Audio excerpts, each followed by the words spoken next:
예, 부족한 사람인데 오늘 여러분들과 같이 이 아침에 귀한 말씀으로 함께 은혜 받게 돼서 영광이고 감사합니다. 우리 잠깐 기도하겠습니다. 사랑하시는 주님, 오늘 짧은 시간이지만 주님의 말씀을 함께 묵상하면서 여기 모여있는 우리 귀한 직원들과 함께 주님을 바라보기를 원합니다. 주님 닮기를 원합니다. 주님 따르기를 원합니다. 이 시간 말씀하여 주옵소서. 예수님의 이름으로 기도하옵나이다. 아멘. 한 러시아 황제에게 세 가지 고민이 있었다고 합니다. 이 황제는 가장 지혜로운 학자를 불러서 그 답을 구했는데요. 여러분은 어떤 답인지 한번 생각해 보시기 바랍니다. 질문은 이렇습니다. 첫 번째는 인생에서 가장 중요한 시기는 언제인가? 언제일까요? 네, 그렇습니다. 지혜자가 내린 답은 바로 지금입니다.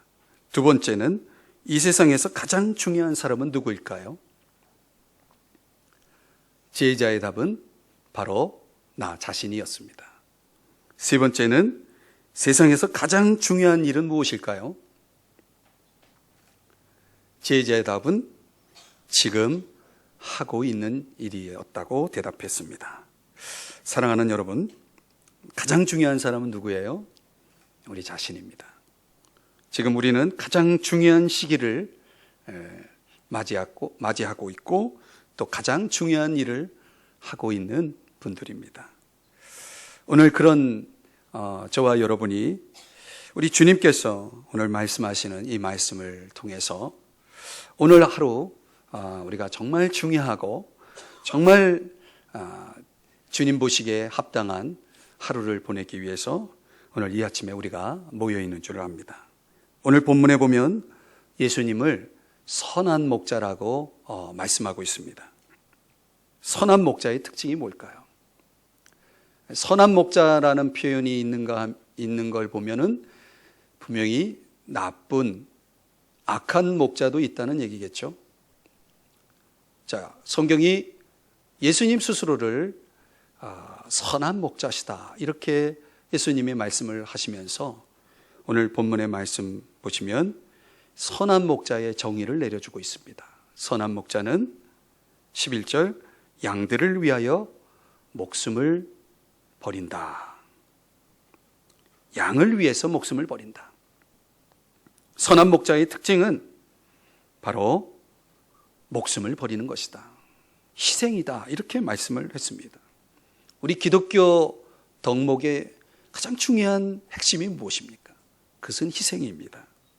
왜냐하면 우리 주님이 선한 목자이신 주님이 바로 그런 삶을 사셨기 때문에 그렇습니다. 선한 목자이신 주님이 보여주신 희생, 그것은 마땅히 오늘 우리 믿는 사람들이 따라가야 할 길이라고 생각합니다. 자, 선한 목자이신 주님께서 보여주신 그 희생의 삶의 특징이 무엇일까? 오늘 이 구절에서 세 가지 특징을 발견할 수 있습니다. 첫 번째는 양들을 위한 희생이었다는 것입니다. 세상 사람들이 살아가면서 저마다 희생하며 살아갑니다. 그런데 그 희생의 동기는 매우 이기적인 희생들이 많이 있습니다. 나를 위해서 희생하는 거죠. 그런데요, 예수님이 선한 목자로서 보여주신 희생은 이타적인 동기를 갖고 있다는 것이죠. 다시 말하면 아가페적 사랑에서 비롯된 희생이라는 것입니다. 선한 목자의 희생이 보여준 메시지는 바로 우리를 향한 사랑이라는 것이죠. 로마서 5장 8절에 우리가 아직 죄인 되었을 때 그리스도께서 우리를 위하여 죽으심으로 하나님께서 우리에게 대한 자기의 사랑을 확증하셨다. 이렇게 말씀하죠. 자, 사랑이란 무엇입니까? 사랑이란 죽는 것이다. 그것을 친히 보여주신 주님이십니다. 그런데 문제는요, 선한 목자를 믿는 우리가 그렇게 살지 않는다는 거죠. 그런 우리의 선한 목자의 그 모범을 따르지 않는다는 거죠. 오늘 이 아침에 모여있는 저와 여러분들은 과연 얼마나 다른 사람들을 사랑하고 있나요? 그 사랑이 동기가 되어 무엇을 하고 있나요? 사람들이 지나가는 곳에 사탕 방울이를 두었다고 합니다. 한 아이가 주위를 두리번거리다가 그만 그 사탕을 집어 가고 맙니다. 자, 이번에는 그 바구니 옆에 거울을 두었다고 합니다. 자, 한 아이가 사탕을 집었다가 옆에 있는 거울을 보더니 그 쥐었던 사탕을 다시 제자리에 되돌려 놓았다는 거죠. 이것을 일명 거울 효과라고 말합니다. 누군가가 나를 지켜보고 있다라고 할 때에 사람들은 도덕적인 행동을 하게 되어 있다는 것이죠. 이 실험이 우리에게 주는 메시지는 그런 것입니다. 거울 속 표정, 그것이 우리의 삶을 결정한다는 거죠. 어떤 거울로 우리를 보느냐가 중요한 것입니다. 우리 각자가 가지고 있는 거울이 있을 때 그 거울이 나의 진정한 모습을 보게 하는지, 우리가 가지고 있어야 할 거울은 무엇일까? 저는 그것이 바로 예수님이고 성경이라고 믿습니다. 성경, 그리고 성경의 주제이신 예수님이 거울이 되고 기준이 될 때 우리의 삶은 분명 변화되고 또 예수님을 더욱 닮아가게 되겠죠. 선한 목자이신 주님의 거울로 날마다 우리를 바라볼 때 저와 여러분이 희생의 본을 따르는 삶을 살아가게 될 것입니다. 두 번째, 선한 목자의 희생의 특징은 자발적이었다는 것입니다. 18절 보시면 이게 놀라운 선언이 나와요. 목숨을 버리되 그 목숨을 어떻게 버렸냐? 주님이 말씀하시기를 스스로 버렸다, 이렇게 말씀하고 있어요. 그분의 희생은 순전히 자발성에서 비롯되었다는 거죠. 자발성이야말로 주님이 희생하신 강한 동기였다는 것입니다. 이것은 제가 성경을 묵상해 보면 이 자발성은 순종의 성품이라는 사실을 또 알 수 있습니다. 베드로전서 5장 2절에 보면 그런 말씀이 나와요. 하나님의 뜻을 따라 자원함으로 하며 더러운 이득을 위하여 하지 말고 기꺼이 하며 그 자원함이라고 하는 것이 기꺼이 하는 거죠. 부득이하거나 억지로 하는 것이 아니라 기꺼이 하는 것입니다. 그 자발성의 기준이 뭐냐면 그냥 내가 하고 싶은 대로 하는 것을 자발성이라고 하지 않고 하나님의 뜻을 따라 자원함으로 하며. 자, 영적 리더들에게 주시는 베드로의 권면입니다. 빌립보서 2장 13절에도 이런 말씀이 나와요. 너희 안에서 행하시는 이는 하나님이시니 자기의 기쁘신 뜻을 위하여 너희에게 소원을 두고 행하게 하시나니. 자, 분명 그 자발성이라고 하는 것은 하나님의 뜻이라고 하는 기준을 통해서 나오는데, 그 자발성을 주장하시는 분 또한 우리 안에서 행하시는 하나님이시다라고 말씀을 합니다.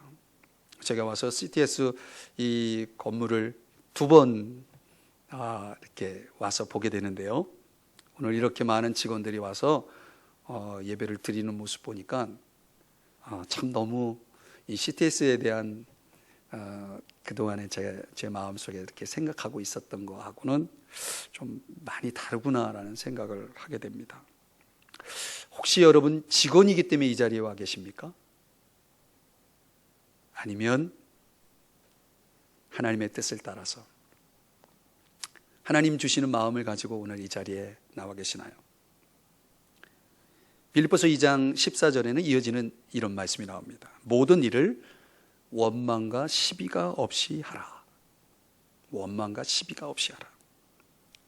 분명히 자발성과 원망은 서로 반대되는 말이죠. 어느 쪽이든 우리의 마음과 동기를 지배하는 그 무엇이 존재할 것입니다. 그것이 자발성이든 아니면 원망이든. 나를 움직이는 것이 원망이라면 얼마나 불행하겠어요. 그것이 나를 움직이는 것이 자발성에서 나온다면 더더욱 얼마나 행복하겠습니까? 그런데 이 자발성을 제가 성경을 묵상하면서 또 깨달은 것은 이 자발성이라고 하는 것은 결과적으로는 감사의 정신에서 나오는 것이 아닌가라는 생각을 해봤습니다. 제가 목회를 하면서 깨닫는 건 그래요. 제 안에서 정말 하나님 은혜를 깨닫고 감사하고 그러면 그 감사의 마음 속에 절로 제 마음이 주님을 위해서 더 헌신적으로 무엇을 하게 되어지는 것을 보게 됩니다. 목회자도 감사의 정신이 흐려질 때가 있어요. 여러분도 마찬가지라고 생각이 됩니다. 은혜라고 하는 것을 깨닫고 그 은혜를 더 알면 알수록 고린도전서 2장 12절에도 하나님께서 우리에게 주신 그 은혜를 깨닫게 하시는 성령의 역사에 대해서 말씀을 하고 있지 않습니까? 젊은 나이에 성공의 길에 들어선 한 변호사 이야기를 말씀드리고 싶은데, 이분이 너무나 비중 높은 변호를 맡으면서 그 일의 긴장과 부담으로 지나친 스트레스로 그만 쓰러지고 맙니다. 출세 가도를 달리고 있던 이분에게 참으로 큰 일이 벌어진 거죠. 정신착란 증세, 정상적인 생활이 불가할 정도의 그런 나락으로 떨어지게 됩니다. 자신을 자학하고 자살까지 생각하는 그런 사람이 되었습니다. 다행히 이분에게 그분을 걱정해주고 불쌍히 여기는 한 그리스도인이 있었는데 그분에 의해서 복음을 알게 됩니다. 하나님의 사랑을 깨닫게 됩니다. 자신의 존재가 얼마나 쓸모없는 존재라는 사실 때문에 괴로워하고 그것 때문에 자살하려고 했던 이분이 죽음의 쇠사슬로부터 벗어나는데 10년이 걸렸다고 합니다. 10년 동안 방황한 거예요. 주님께서 자신의 죄를 감당하시고 십자가의 죽으심으로 그 더럽고 추한 자신의 삶이 새로워졌다라고 하는 사실을 깨닫게 됩니다. 놀라운 은혜죠. 자신의 그 변화된 삶이 너무나 감사하고 감격해서 그분이 시를 쓰게 되는데 이런 내용이죠. 샘물과 같은 보혈은 임마누엘 피로다. 이 샘의 죄를 씻으면 정하게 되겠네. 죄속함을 받은 백성은 영생을 얻겠네. 샘솟듯 하는 피건세 한없이 있도다. 윌리엄 카우퍼의 이야기입니다.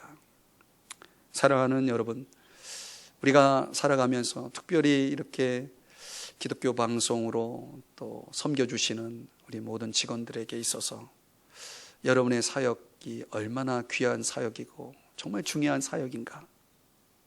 근데 이런 사역들을 하면서 우리 안에서 이 자발성으로부터 흘러나오는 희생이 따르지 않을 때에 오늘 이 아름다운 사역을 하면서도 이 일이 우리에게 부담이고 또 때로는 불평이고 원망이 될 수 있다는 것이죠. 자, 반대로 생각해 보면 우리에게 이런 귀한 구속의 은혜를 허락하신 주님 앞에 그 은혜를 입고 살아가는 것도 감사한데 또 이렇게 하나님의 복음을 전하는 귀한 사역을 직접적으로 이렇게 할 수 있는 이런 자리로 하나님께서 인도하셨다면 이 또한 얼마나 더 큰 은혜인가. 그렇게 생각해 보면 정말 하나부터 열까지 다 감사할 수밖에 없는 거죠. 그런 감사의 정신이 일어날 때, 그 은혜를 깨달을 때 정말 우리 안에는 그런 놀라운 자발성이 일어날 것이고, 그래서 무엇이든지 내가 기꺼이 할 수 있는 그런 능력들이 나타내려고 저는 믿습니다. 오늘 여러분들에게 정말 이런 은혜를 아는 사람, 영원히 갚을 수 없는 은혜에 힘입어서 살아가는 사람, 그 은혜 때문에 이제 무엇이든 자발적으로 기꺼이 할 수 있는 사람, 그런 사람이 바로 선한 목자를 따르는 우리 그리스도인들의 삶이라고 오늘 성경이 우리에게 가르쳐주고 있습니다. 마지막으로 세 번째, 선한 목자의 희생의 특징이 뭡니까? 선한 목자가 희생했다. 우리 보통 희생했다 그러면 뭔가 약해 보이는 듯한 그런 느낌을 갖습니다. 그러나 그렇지 않습니다. 희생이라고 하는 것은 강함의 표시라는 사실을 오늘 주님이 우리에게 말씀해 주고 있습니다. 18절을 보시면은 주님께서 버릴 권세에 대한